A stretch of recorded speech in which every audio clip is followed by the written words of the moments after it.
Hari ini kita akan kembali belajar kebenaran firman Tuhan. Buka bersama saya di 2 Tawarik pasal yang ke-36, mulai ayat yang ke-11. Zedekia berumur 21 tahun pada waktu ia menjadi raja, dan 11 tahun lamanya ia memerintah di Yerusalem. Ia melakukan apa yang jahat di mata Tuhan Allahnya, dan tidak merendahkan diri di hadapan Nabi Yeremia. Ini Raja Yehuda yang jahat di mata Tuhan dan tidak ada respek dengan Nabi, sehingga hidupnya ngawur sekali ini.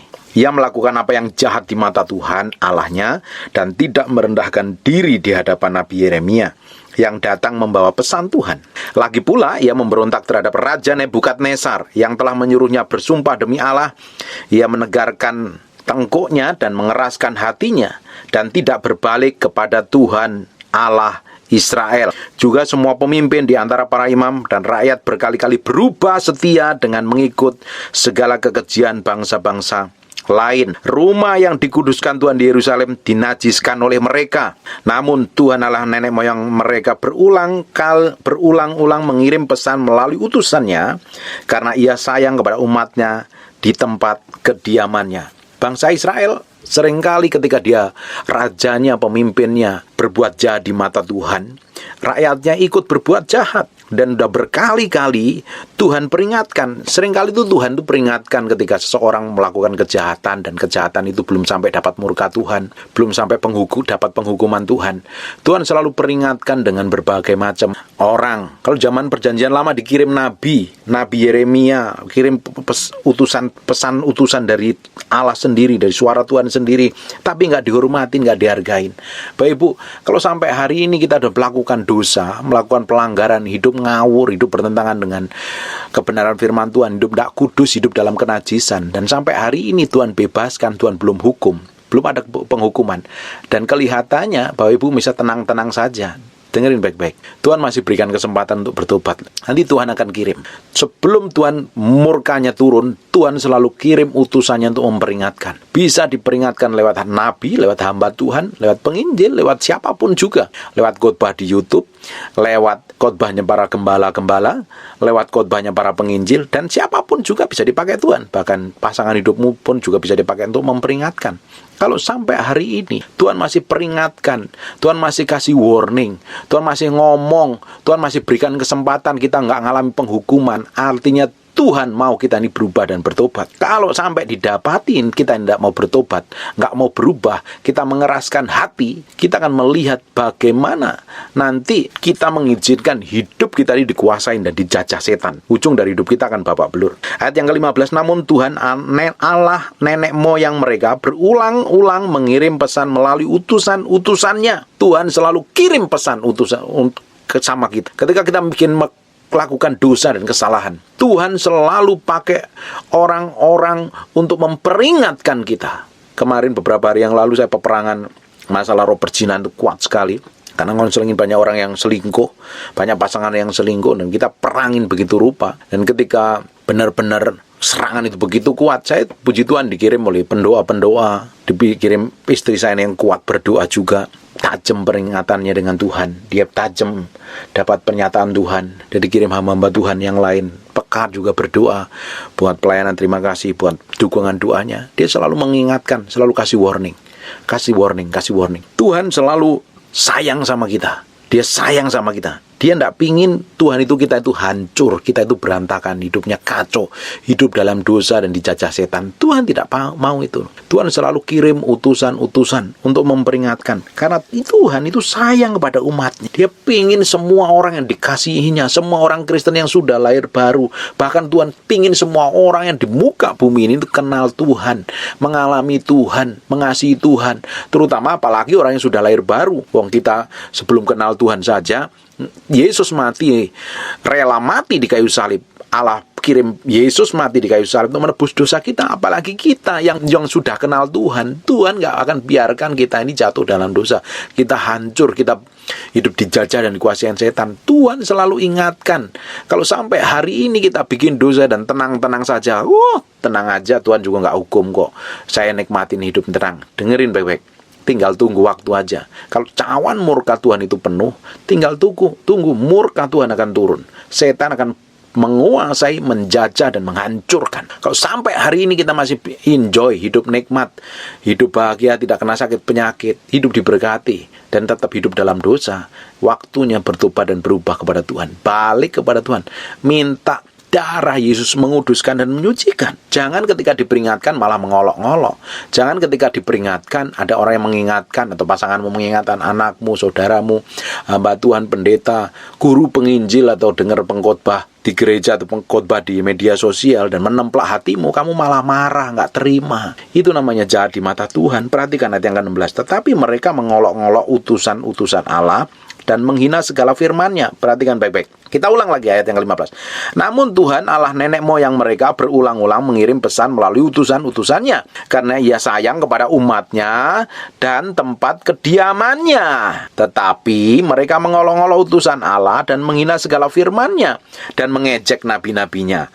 Oleh sebab itu murka Tuhan bangkit terhadap umatnya, sehingga tidak mungkin lagi ada pemulihan. Orang seringkali kita ini hancur, susah dipulihkan Tuhan. Susah dipulihkan, berat rasanya itu. Kacau hidup kita, berantakan, nggak pulih-pulih, rasanya muter-muter terus, nggak pernah berubah, nggak pernah ngalami breakthrough dan terobosan. Coba dicek selama ini apa yang kita lakukan ketika ada firman Tuhan. Kita tolak apa enggak? Atau kita malah mengolok-olok firman Tuhan? Atau kita malah bersikap buruk dan jahat? Karena orang bebal seringkali ketika diingatkan merasa hidupnya paling benar sendiri, merasa hebat sendiri. Yang lain salah semua, dia malah menyerang balik. Dan orang-orang kayak begitu kan mengolok-ngolok. Tidak heran hidupnya tidak tambah berkemenangan, hidupnya tambah hancur, hidupnya tambah kacau, hidupnya tambah berantakan. Seringkali yang membuat hancur itu adalah diri kita sendiri kok. Kita serahkan hidup kita sepenuhnya untuk setan gagai dan kuasai. Bapak Ibu, saya sudah ngomong berkali-kali bahwa setan itu mainnya legal di hadapan Tuhan. Mainnya legal.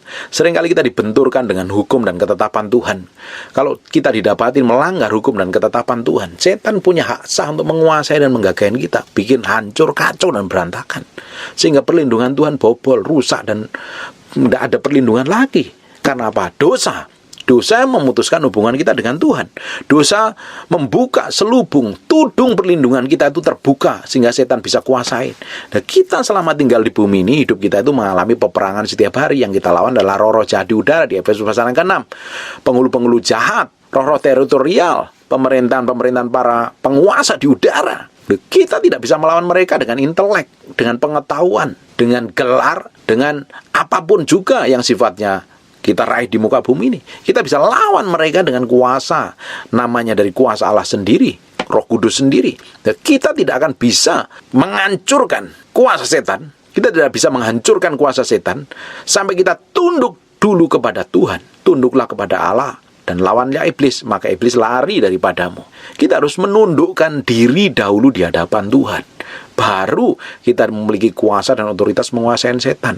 Tapi kalau hidup kita ini ngawur dan jahat di hadapan Tuhan, melakukan apa yang jahat di mata Tuhan, tidak heran hidup kita itu babak belur, karena kita sendiri yang buka celah di hadapan Tuhan. Bapak Ibu, di dalam perjanjian lama, ketika bangsa Israel atau raja-raja Israel berbuat jahat di mata Tuhan, akhirnya apa? Diserahkan kepada musuhnya untuk menguasai.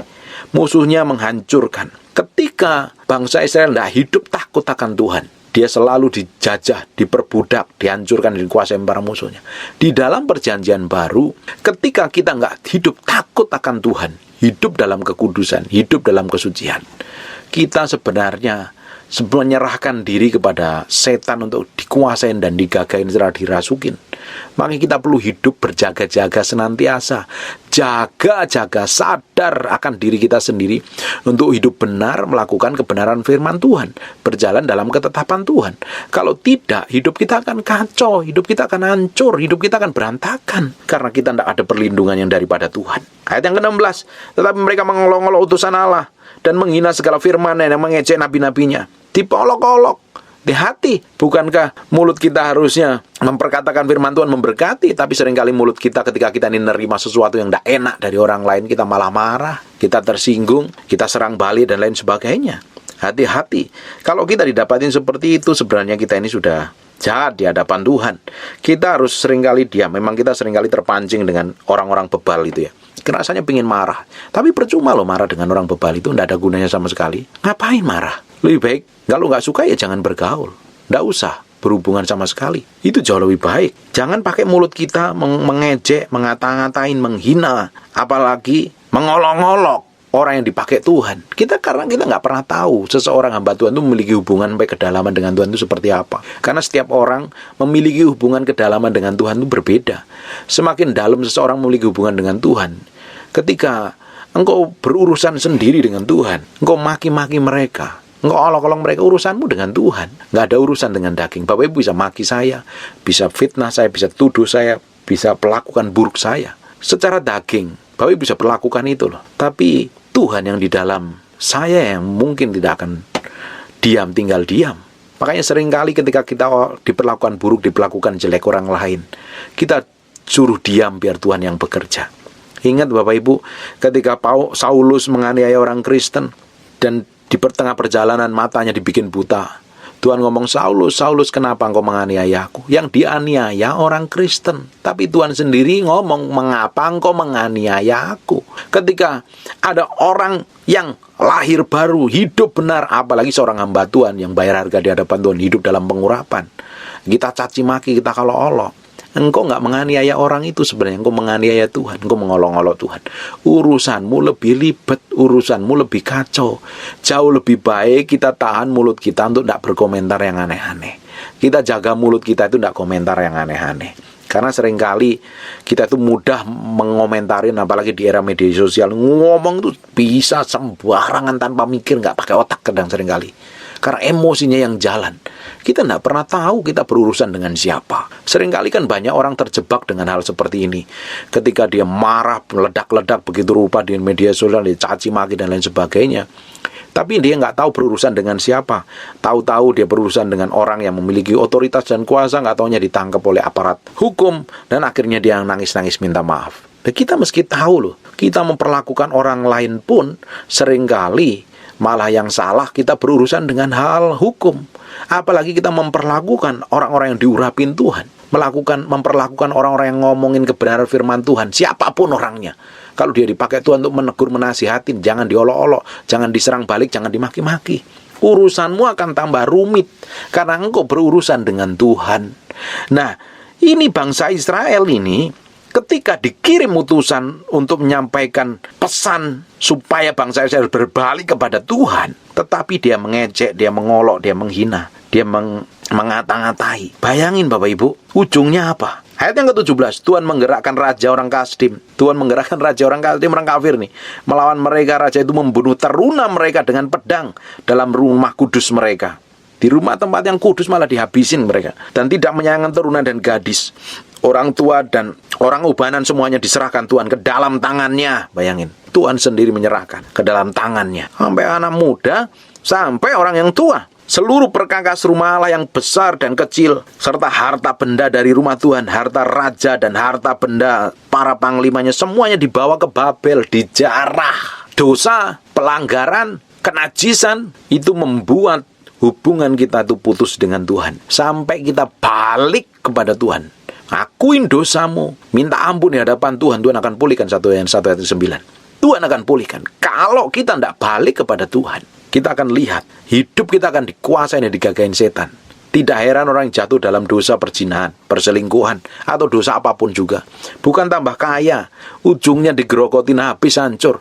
Ada orang pernah waktu itu komentar, Pak, itu ada orang yang dia hidupnya ngaco, hidupnya berantakan, begini-begini, hidupnya tambah makmur, tinggal tunggu tanggal mainnya saja. Kalau sampai hari ini belum terjadi apa-apa, ya Tuhan kasih waktu untuk bertobat. Nanti kita tunggu ujungnya akan seperti apa. Ujungnya, hasil akhirnya, endingnya seperti apa. Kita akan lihat sama-sama.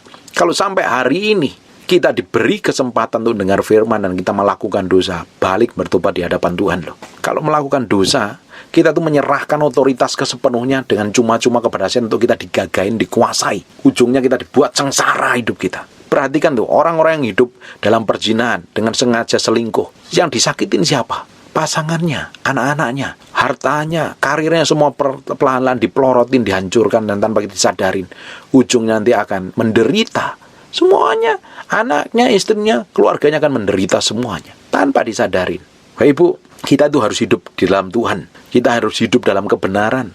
Kita koreksi hati kita setiap hari. Jangan diizinkan sampai itu dosa itu menguasai dan mengendalikan. Hidup kita tuh harus benar di hadapan Tuhan. Hidup kita harus benar di hadapan Tuhan. Setiap hari minta darah Yesus menguduskan. Setiap hari minta darah Yesus menyucikan. Kita makanya perlu saat teduh datang kepada Tuhan, koreksi setiap hari. Sewaktu bangun tidur dan waktu sebelum tidur, paling tidak kita koreksi. Jangan sampai sepanjang hari mulut kita bikin dosa, mengata-ngatain, menjelekkan, memaki, merendahkan, berpikir buruk, berkelakuan jelek, bersikap jahat, sikap hati kita busuk dan lain sebagainya. Kita harus datang kepada Tuhan, minta dikuduskan, minta disucikan setiap hari, supaya tidak ada celah untuk setan menggagai dan menguasai kita. Harusnya setiap orang percaya setiap hari berjalan dari kemuliaan satu pada kemuliaan yang lain, dalam urapan satu ke dalam urapan yang lain. Bayangin Bapak Ibu, seluruh perkakas rumah Allah, yang besar dan yang kecil, serta harta benda dari rumah Tuhan, harta benda raja dan harta benda para panglimanya, semuanya dibawa ke Babel, dijarah oleh musuh.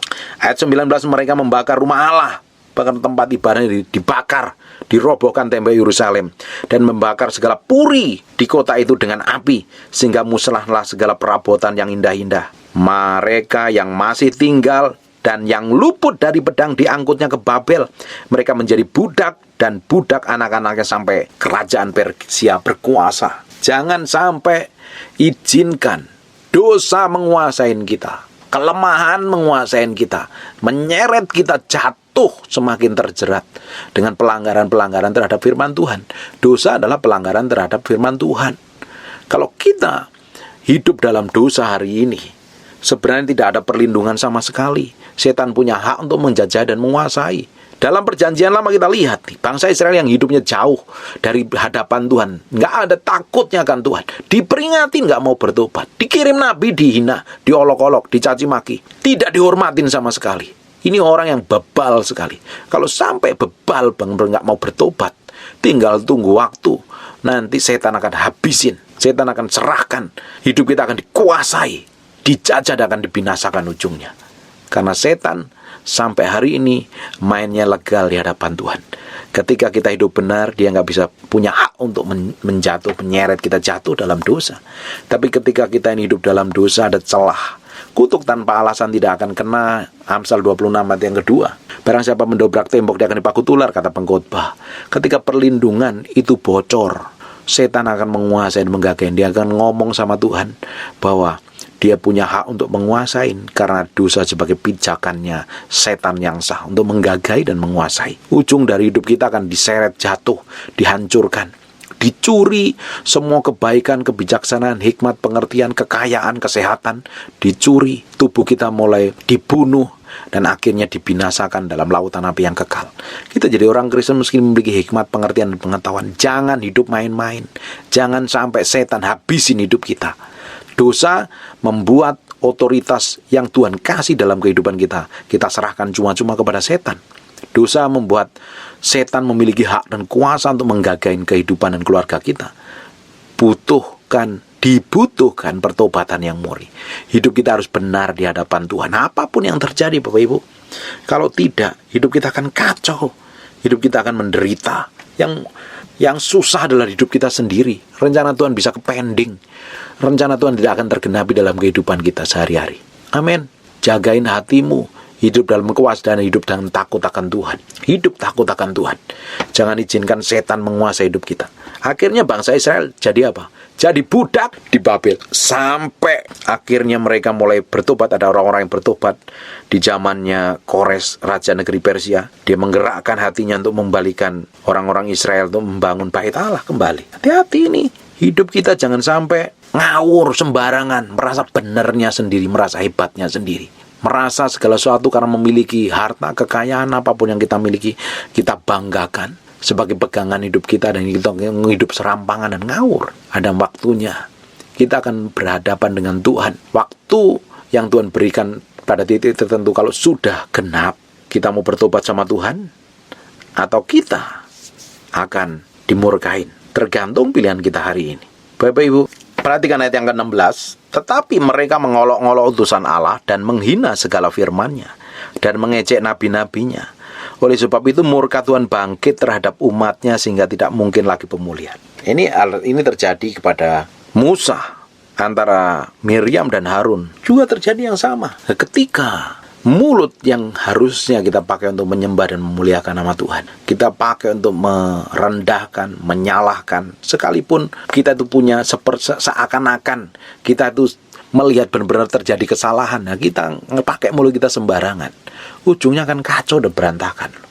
Memang secara fisik Musa bikin kesalahan mengambil perempuan Kusi. Sebagai engkau dan ciknya, dia punya hak untuk menasihatin Musa. Tapi ternyata di dalam hadirat Tuhan itu punya hal yang berbeda, otoritasnya paling tinggi Musa. Dan ternyata Tuhan malah murka kepada Miriam dan Harun. Hati-hati, seringkali mulut kita ini kalau kita nggak pakai untuk ngomong firman Tuhan, kita pakai untuk maki orang lain, untuk merendahkan orang lain, merendahkan firman. Kita hidup ngawur dan sembarangan. Jangan berharap ada perlindungan Tuhan. Jangan berharap ada pemulihan Tuhan. Sampai kita bertobat dan balik kepada Tuhan, tidak akan terjadi pemulihan. Hati-hati dengan sikap hati kita. Hari ini Tuhan masih berikan kesempatan untuk bertobat dan berubah, untuk dipulihkan Tuhan. Tuhan masih sanggup memulihkan. Selama hati kita mencari Tuhan sungguh-sungguh dan hidup benar di hadapan Tuhan, Tuhan sanggup memulihkan. Tuhan sanggup memulihkan apapun yang terjadi yang kita alami hari ini. Kita balik sama Tuhan, kita jerit sama Tuhan, kita sembah, kita senangin Tuhan dengan hidup kita. Kita bertobat dari semua perbuatan kejahatan, sikap buruk, kelakuan jelek. Kita datang kepada Tuhan. Tuhan dengan darahnya mengampuni dan menerima kita. Pelan-pelan kita berjalan sama Tuhan, pemulihan itu akan terjadi. Jangan keraskan hatimu. Jangan jadi orang yang degil. Jangan jadi orang yang hidup maunya sendiri, enaknya sendiri, tanpa peduli dengan perasaan Tuhan. Tidak peduli dengan Tuhan. Ujung hidup kita akan menyakitin hati Tuhan terus. Pada titik tertentu cawan murka itu genap, dan kita akan berurusan dengan murka Tuhan. Amin.